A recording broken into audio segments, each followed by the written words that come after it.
Hello, Ron Mithril here once again, and it's time to take a look at the first Silent Hill game ever made for a Nintendo system.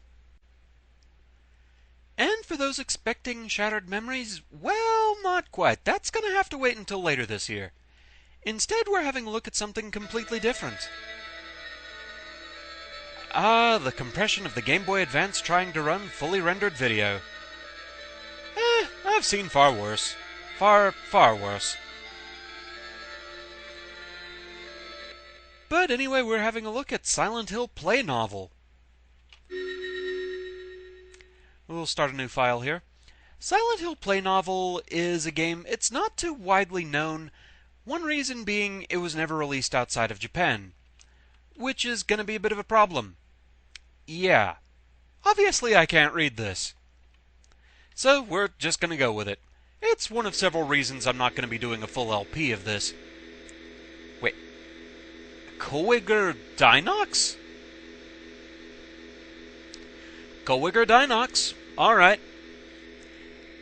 I mean, the coloring book in the original Silent Hill at least tried on the cover. I think it was like drawing block or something like that. But Cowiger Dinox, if you say so. So basically what this is a Silent Hill themed choose your own adventure book, Cowiger Dinox. But you basically go through the events of the game, you make choices as you go. I don't think it's really a well-known, popular enough game to where there would be like a fan translation patch of the emulator. I've seen, for example, a full text transcript of the game that's been translated, which would be great if I had like a dual-screen setup here. Obviously I don't. Nice render.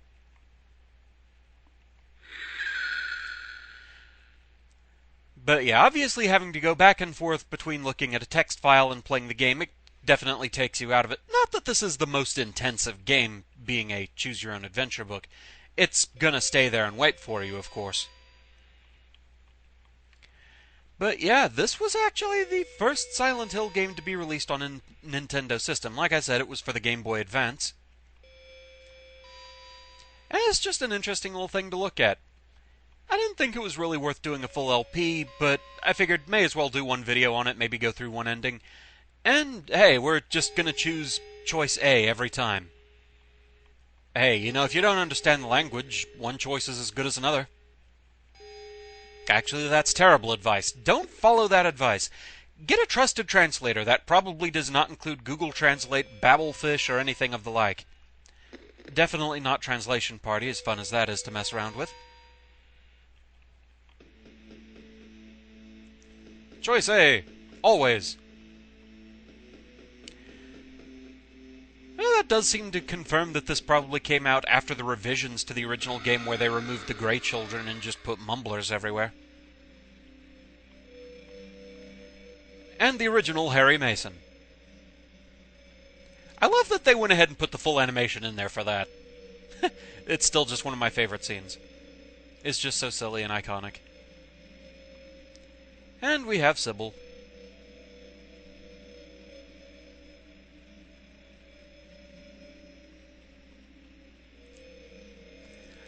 But yeah, this game, it's kind of interesting. It has more varied endings than the original game. It has some of your more standard endings that you had in the original game, but the choices you can make, they can give you all sorts of different things that can happen. For example, I think I remember reading that one of the endings involves a twist that Harry ends up being a serial killer and that he murdered characters like Dahlia, Lisa, and Dr. Kaufman in cold blood, and that Sybil was trying to get Cheryl away from him for her own good. Which is kind of an interesting difference there. But we'll see what we get just constantly choosing A. Radio. One thing I will say for it is some of the animations like this are actually pretty good for Game Boy Advance graphics.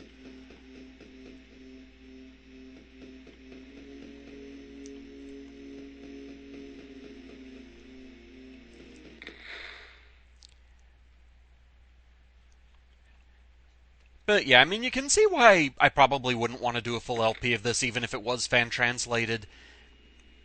I just don't think it would be the most engaging thing to watch, really.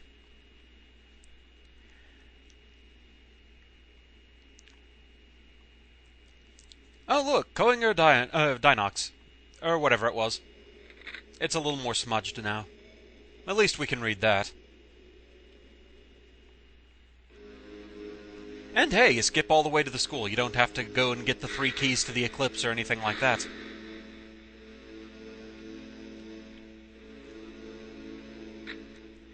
You go through the basic events of the game pretty quickly overall. I did a practice run of just a main tour through the game last night, and I think it took me about 20 minutes to get to an ending. Yeah, when I played Silent Hill, you weren't in the school.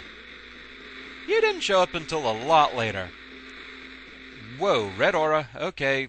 I don't know if that means I got damaged or what. I don't think you can actually die over the course of the game. I mean, of course, if you get an ending where Harry actually gets killed, then yeah, he dies then. But you go all the way through the game, I think, every time.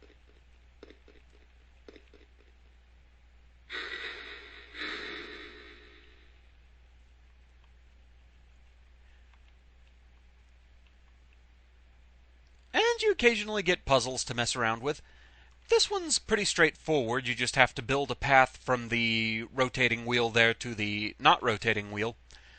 The only stipulation is that you can only light 5 of these. If you light too many, they go out. But there we go. That's a completed path, and we're good.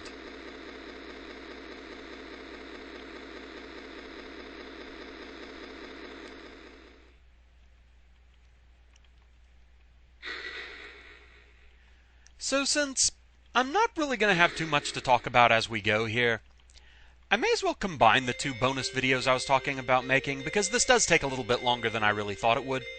The other major subject I was going to cover is a lot of people were asking me what my thoughts were on PT. For those not in the know, PT was an indie horror game that was released on PSN. It was available for the PlayStation 4, which I don't have, meaning I couldn't actually play it myself, so anything I say here, it's going to be based on watching other people play through it. PT is a surreal little game. You start in this kind of unfinished looking room, bare cement floor. Kind of looks like maybe a garage or a storeroom or something like that. But you get up, you go through this door that's in front of you, and you end up in this kind of nice looking townhouse hallway. And you see little things through it, an alarm clock showing that it's 1 minute to midnight. There are photos of a family. And there's a radio playing a news story about a family that got murdered by the father, and that the father was found later in a car listening to the car radio. But it also hints that that was the latest in a series of such events. But you walk through the hallway, and eventually you're led to this little flight of stairs that goes down to like a basement door. You open up the basement door, you go through, and you end up in the same hallway again, back where you started. And you keep looping through this hallway repeatedly, over and over and over. And each time you go through the hallway, things change a little bit. The bathroom door is open just a little bit, but if you try and look at it, it suddenly gets slammed from within. The radio plays again, but the voice coming over it is a bit more menacing, and starts saying things like, "Look behind you. I said, look behind you. You know what to do, now do it." Sometimes weird messages appear on the walls. It asks you to poke the eye out of one of the photos to open up the basement door again. And you keep going through over and over. And then, eventually, the lights go out. The only light source being a flashlight within the bathroom that's now open. So, you go in the bathroom, you get the flashlight, you look around, and in the sink, there's this weird, fleshy-looking fetus writhing around and crying. It's a very strange scene. The door slams shut behind you, but you start hearing the door kind of rattling, and you slowly see it start to open. And it's kind of a tense feeling. But then you're back to going through the halls, only it's dark now. And things continue to change. There's this weird blue phantasm that seems to suddenly dash through you. Sometimes this weird, emaciated, corpse-like ghost will just suddenly appear right in front of you and strangle you. And then the lights come back on, but they're this deep crimson blood red. More weird things start to happen. Something crashes down from a floor above you. A chandelier next to the front door gets replaced by a chained-up refrigerator hanging from the ceiling with just rivers of blood pouring out of it. But all through this, all you can really do is just keep going through the hallway and observing these changes and going through that basement door again and again and again. And it just keeps looping like that. Eventually you end up at this point where you just are racing through the hall at breakneck speeds. Everything kind of looks blurry. Paintings get replaced by these eyeballs kind of watching you. And eventually you find a hole that looks into the bathroom. And you look through it. Oh noes, 4th floor. But you look through the hole in the bathroom and you start hearing the sounds of the murder taking place as the radio narrates it again. And you keep going through over and over, and eventually everything seems to return to normal. The hallway is bright and colorful again. All the red lights are gone. The refrigerator's back to being a chandelier. However, your vision starts going kind of weird, like a strange kind of video effect going over it, like an old VCR where the tracking isn't quite adjusted right. And then suddenly, the game freezes. It gets replaced by this yellow screen with a repeated message going over and over and over in different languages. And at this point, the game reboots. You're back in that unfinished room again, only things are a little bit different. Oh, it's puzzle time. We'll resume talking about that in a moment. Okay, so this puzzle, I'm sure there's something that hints at what you need to do, but you need to try and get it to where you've got just one portion of this somewhere by using these other flasks. So let's see, we'll pour 7 in there, 3 in there. If we pour 2 in there, we've got 5 portions in each of these. So let's see here. Okay, 2 in there. That leaves us with 3 here. We'll put the 3 over here.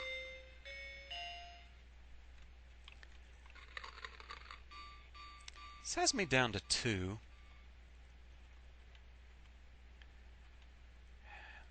Let's see here. Oh, math puzzles.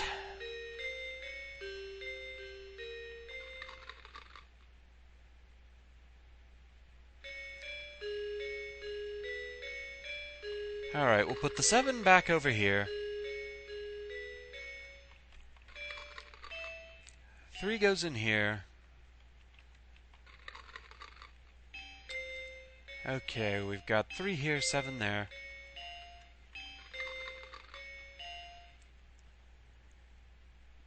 I think at this point I'm just kind of recycling everything over and over here. I'm not really sure where it tells you that you're supposed to just have 1 unit of this. Like I said, I'm sure it does somewhere. I fully blame just my lack of understanding of Japanese.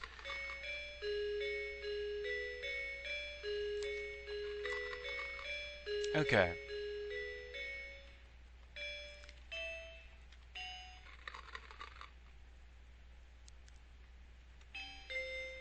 So, let's see here.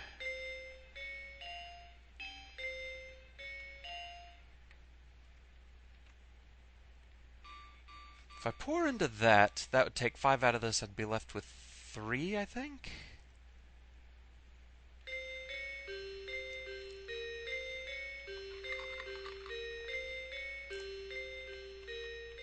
Oh, there we go. Okay, that should do it. I'll have 1 left in the larger beaker. There we go. Okay. So anyway, back to talking about PT. The game restarts, only things are a little bit different. If you look in the unfinished room, there's this weird bag in the corner that you go up to it and it starts talking in this weird voice, saying things about the gap between doorways is a gap between dimensions. The only me is me, but are you sure the only you is you? You go back in the hallway, everything looks normal again, and you're presented with this kind of puzzle thing to where there's this unfinished photo, and if you look closely around the room, you find scraps of it that you start assembling and making a complete photo again. And eventually, you're allowed to leave. The screen goes black, and you have this narrator talking about how his father was just this boring man, did the same thing day in, day out, and couldn't even be original about the way he killed him. Because apparently, this was one of the murdered family members that's narrating here. And then he says, but guess what? I'm coming back, and I'm bringing my new toys with me, or something like that. Well, we've got a black screen here with very intense music, so I'm sure something exciting is happening. The music tells me so. And so does all the rattling. But anyway, at this point, you leave the townhouse, and you're presented with this kind of open town area, kind of misty looking. And then names start showing up. Hideo Kojima, Guillermo del Toro. Then the view changes a little bit, and you see theoretically who you've been playing as this whole time, because it's a first-person game. And fans of The Walking Dead would recognize it as Daryl, I think his name is. I don't actually watch The Walking Dead, so I only have what I've heard from others to go on there. But then the next name that shows up is Norman Reedus. And then we get the title, Silent Hill. It pluralizes it, so we've got Silent Hills. And we have a message at the bottom that says, thank you for enjoying the playable teaser. That is what PT stands for, is playable teaser. What this whole thing was a playable teaser of a new Silent Hill game coming out, apparently made by Hideo Kojima and Guillermo del Toro. It also gives a message saying that the playable teaser does not necessarily have an actual correlation to what the final project will be. So, it kind of leaves you to wonder, what is the final project going to be? The game was purposefully made to not look like it was from a major studio. It was made to sound and look like it was from an indie developer, and even was labeled as being from such. I forget exactly what the studio was that was claimed to have made it, but it did not say it was made by Konami. They did a good job of hiding that, and apparently the creators of the demo, they did not expect anyone to really figure out what it was for a long time, because it was kind of hidden how you were supposed to find out about all this. But a lot of people teamed up, they figured out how to do it, and they got that reveal. So, the question then comes of, what do I think of all this? Honestly, I'm at a point of just, we don't really know much about it. It's that last little message we get that says that it doesn't necessarily have anything to do with what Silent Hills will be as a finalized project, so who really knows? All we really know for sure is that a Silent Hill game is being made by 3 people that have never made a Silent Hill game. Of those 3 people, my thoughts on each. Norman Reedus is kind of the quickest one to go ahead and talk about because, he's an actor. He'll do what they ask him to do. And so I think he'll be fine in the role. I don't honestly know too much that he's been in other than The Walking Dead, but I'm sure he'll be fine. We have Twin Feeler here. Choice A, always choice A. But, I'm sure he'll be fine in the role. He obviously has experience with acting in horror roles, so he'll be used to it.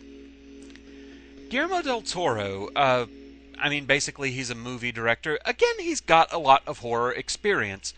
I never saw the movie Pan's Labyrinth, so I don't know if it really qualifies as horror, but I know it had some freaky-looking creatures in it. So if they put him in charge of designing the monsters of Silent Hill, we might get some really interesting-looking things. But he has also done horror things like, there's a mini-series he was working on recently, The Strain, I think it was. but I'm sure he'll do fine. The one I can't really be sure about, honestly, is Hideo Kojima.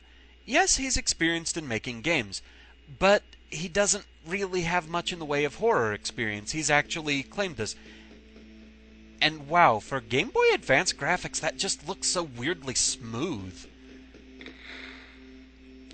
But anyway, Hideo Kojima, his major claim to fame is the Metal Gear Solid series, so we know bloody well he can do surreal. The question is, can he do Silent Hill brand surreal, and that's something that remains to be seen. I guess we're saving Kaufman.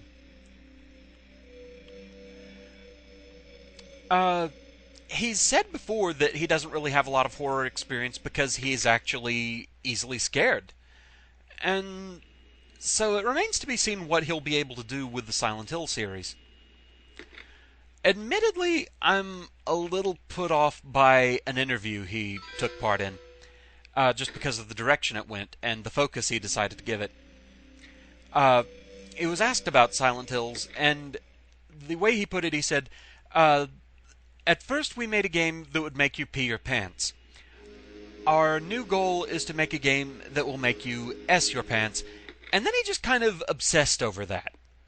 Just kind of saying it repeatedly, obsessing over it, making jokes about pants. Oh man, the collector's edition of the game should come with pants to replace the pants once you ess your pants.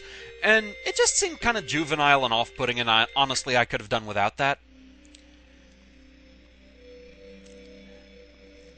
But, it's one of those it is what it is kind of things.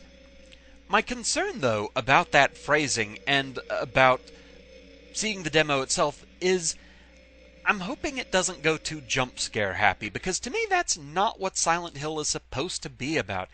Yes, the games do have the occasional jump scare, but it's never been the focus. Like, for instance, even in the first game, you'd have the occasional room where there'd be a sudden sound that would be very jarring, or there was the moment in the Otherworld version of Midwich Elementary where you have that rattling locker that you go and examine, but there's nothing in it. But as you're walking back, very suddenly, a locker just suddenly blows open and the corpse falls out of it. So it has had jump scares over the course of the series, but it's never really felt like the major focus. But in a lot of modern horror games, that does seem to be where the focus goes, is jump scares, which to me have never really felt very satisfying. But it's definitely a case of your mileage may vary. There's another Let's Player here on YouTube, a very famous one, Markiplier, who does a lot of horror games. And, I tend to watch a lot of horror game LPs just to see what new ones are out there, because it's a genre that honestly kind of fascinates me sometimes. But so I've watched a lot of his videos, and he has said that he actually finds jump scares rather satisfying.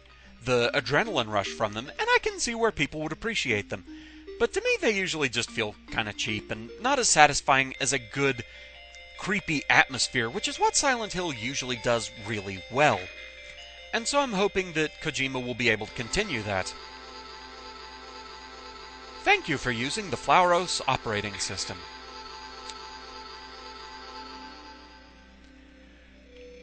But in the end, honestly, I'll want to see more before I make any kind of finalized judgments on Silent Hills. Maybe Hideo Kojima will surprise me and produce a really good game. I'm sure it's completely possible he'll do that. I'm just not immediately wowed by a big name that hasn't proven themselves in the field. If, for example, they had said that Akira Yamaoka was going to be back and in charge of the soundtrack again, that would have immediately impressed me because he has proven himself. If they had gotten anyone back from the original Team Silent, same thing.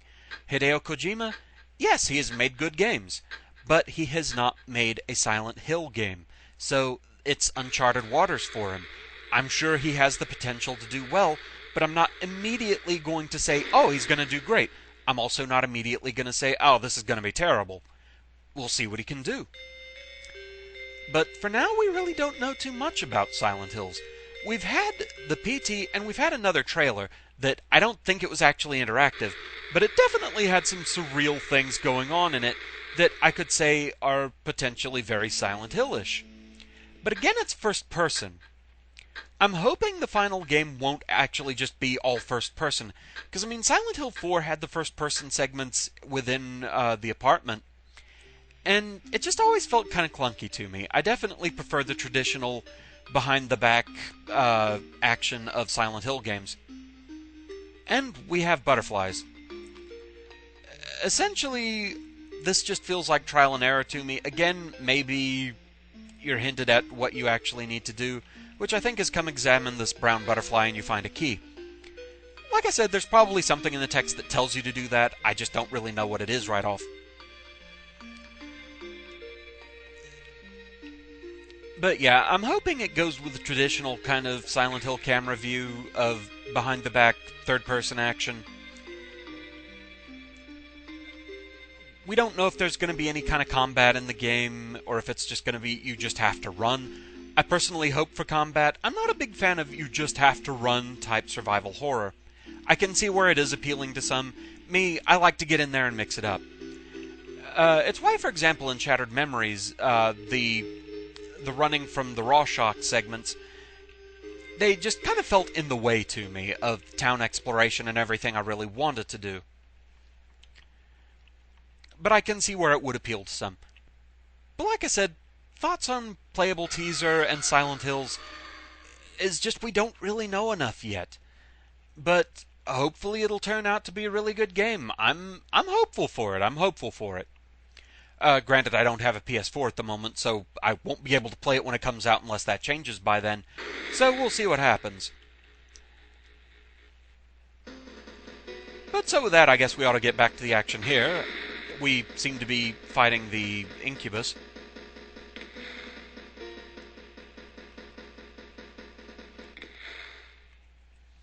Oh, come on, man. You went down in 2 shots? That's kind of pathetic. But hey, it's choose your own adventure. You know, you work with what you have, I guess. The funny thing is that by choosing choice A every single time, I think we've arrived at what most people see as the canonical ending of the original Silent Hill, the good ending. Meaning that, you know, we defeated the incubus rather than Alessa herself. Harry probably got his souvenir Silent Hill baby there, though it didn't show it. But we did not save Sybil. Yeah, people just don't want Sybil to survive. I do. I still really like Sybil. But yeah, with that, we've reached an ending. Like I said, the game has more varied endings. I don't know if it has a joke ending. I haven't heard anything about this having, like, the UFO ending. But it does have a lot of very different endings. A lot of more varied ones than the original game actually had. Which is pretty cool.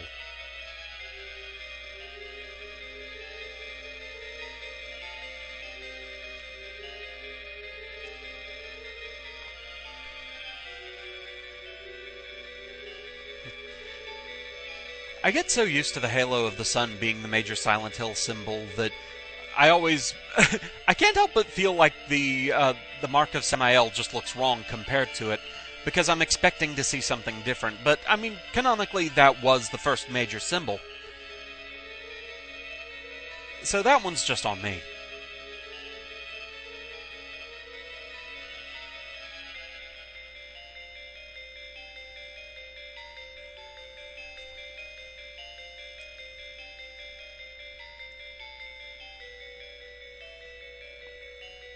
More Japanese text that I can't read. I do have to wonder if anybody's actually been interested enough in Play Novel to make a fan translation patch. If so, I haven't heard of one. But for reaching an ending, your reward is digital trading cards. Gotta collect them all. You get a different set of trading cards depending on what ending you get. So it's not wholly dependent on what you experience throughout the game, it's just what ending you get. But once you've completed the game, if you go back in, you get a new story. You get to play through the game as Sybil, and she has her own endings, her own trading cards you can collect, and all that sort of thing. Also, one of her endings is another bit of evidence that a lot of people will point to as far as Sybil being canonically dead. She does have an ending where she ends up attending her own funeral after having died. So, there is that. There was also a third story to the game, but a lot of people won't get to play it. Reason being, It was actually DLC for a Game Boy Advance game. The cartridge had sort of a hookup to where you could connect the game to the internet through a cell phone connection, and with each season you could download a chapter of The Boys story. It introduced a new character, a neighbor of the Mason family, who was intrigued with Cheryl to the point that when he saw them leaving, he decided to stow away in the back of the Jeep. And so you follow his adventures through Silent Hill trying to figure out what's going on. I don't think his story was as branching out as the others. It just had basically one ending per chapter that you went through, and you got one trading card for each chapter of the story. I don't know if it was actually adding all new data onto the cartridge, or if it's data that was already there and it was just unlocked through the DLC. Meaning, I don't know if it's like buried within the code to where you could get a Game Shark code to unlock it for you. Again, if so, I don't know that this game is really popular enough to where people have data mined it quite that much. So, I really don't know. There's a lot of unknowns to this game, honestly. But really, I think that's about all I wanted to cover with it. So we've covered both that and my thoughts on PT/Silent Hills. So we basically combined both of the bonus videos that I was wanting to make here to go along with the Homecoming project. And so with that, we're pretty much done with Silent Hill for now. Next up, we will be launching into The Legend of Zelda Second Quest 100% run. As into Hyrule Warriors as I've been lately, I am super looking forward to getting started on that. So with that, thank you very much for watching. I hope you enjoyed the video, and I shall see you again next time. Until then, fare thee well.